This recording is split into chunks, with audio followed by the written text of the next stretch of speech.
I can only use my own example. You know, I was having a temper tantrum, but I couldn't communicate the words; they just wouldn't come to me.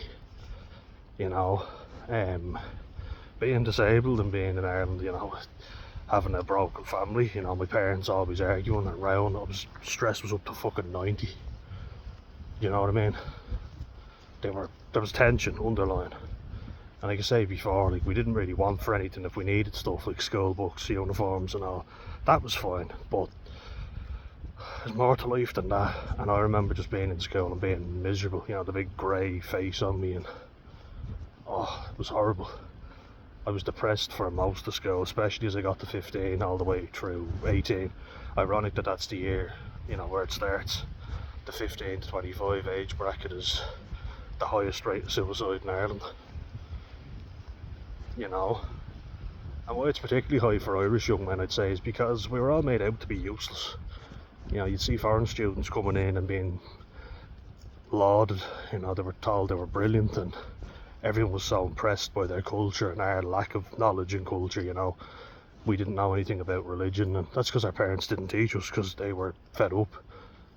You know, and that's a loss of a big community in Ireland. You know, I think people aren't really understanding that, because the church was so massive, but they abused every single bit of trust they were ever given.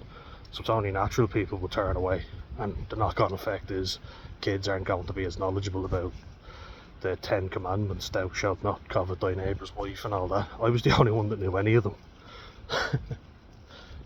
But you know, the North African kids who were predominantly Muslim were great, because they knew not to rob, and well, they said they did. They fucking did it, let me tell you.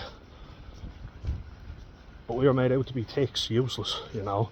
And it always annoys me, this really fucking pisses me off when you see, you know, it's usually American, now I have to say, but there's a kid who's destined for greatness, and the school guidance counsellor won't let them drop out of school, and basically rescues them. You know, he sees that there's a kid who has potential and won't let them drop out of school, or she, you know, guidance counsellor can be anyone.